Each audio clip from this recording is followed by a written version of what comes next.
Dá para ver o quanto a Cecília está à vontade em casa, mas apesar desses estímulos serem ótimos para o desenvolvimento das crianças, é sempre bom ficar de olhos bem abertos para evitar acidentes em casa. Apesar da avó estar tranquila agora, ela não perde as crianças de vista. Mesmo vigilante, Dona Sueli já passou por cada aperto. Ela já caiu da escada aqui de casa, assim, a gente sempre olhando, mas uma distraçãozinha ela caiu. Acidente pequeno, mas que acontece, a gente tem que ficar de olho, né? E já teve também com o meu filho, quando era menorzinho, na lagoa com o pai, distraiu, andou um pouquinho a mais e já estava quase afogando.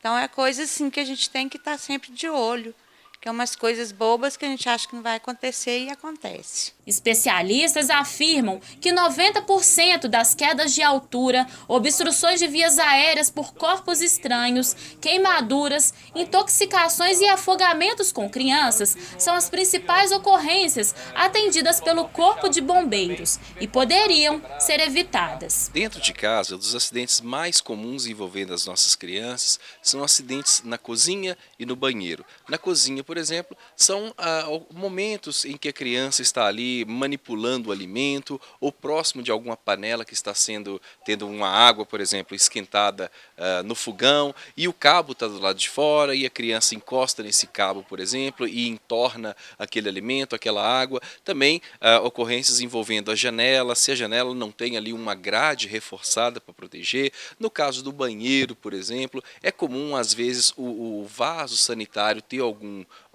corte nele, na cerâmica dele, e ele vir a quebrar durante o momento que a criança está utilizando o vaso sanitário, e também o adulto também, dependendo da maneira que assentar no vaso sanitário, na pia, escorregar no banheiro, no piso do banheiro, quando ele estiver muito escorregadio. Então são os exemplos mais comuns. Nas casas que possuem piscina, também é muito importante tomarmos cuidados com atividades aquáticas, principalmente nesse período aí de janeiro, fevereiro, época de férias escolares. No ano passado, o Corpo de Bombeiros atendeu a 1.073 ocorrências no estado, envolvendo crianças entre 0 ano a 12 anos de idade, conforme dados da assessoria de imprensa da corporação. Da maioria deles, a grande maioria, como você disse mesmo nos dados, poderiam ser evitados com alguns cuidados dentro da nossa casa. Por exemplo, ferro elétrico, enquanto a pessoa está passando a roupa, esteja sempre atenta e próxima ali do ferro e não distrair.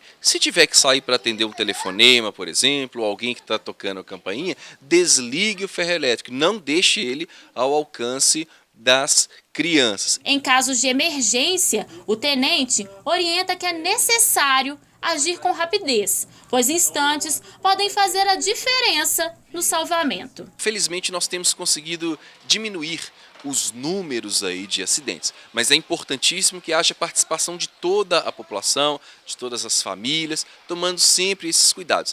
Em caso de acidentes, acione o telefone 193. Em muitos municípios de Minas Gerais nós temos também o apoio, por exemplo, de ambulâncias das prefeituras. Então, conte também com esse apoio e para quaisquer outras dicas, eu sugiro que as pessoas entrem no Corpo de Bombeiros, no site do Corpo de Bombeiros, www.bombeiros.mg.gov.br e acessa lá algumas informações com dicas de segurança. Tem várias abas lá em um link chamado Dicas de Segurança que passa algumas informações, dentre elas sobre acidentes domésticos.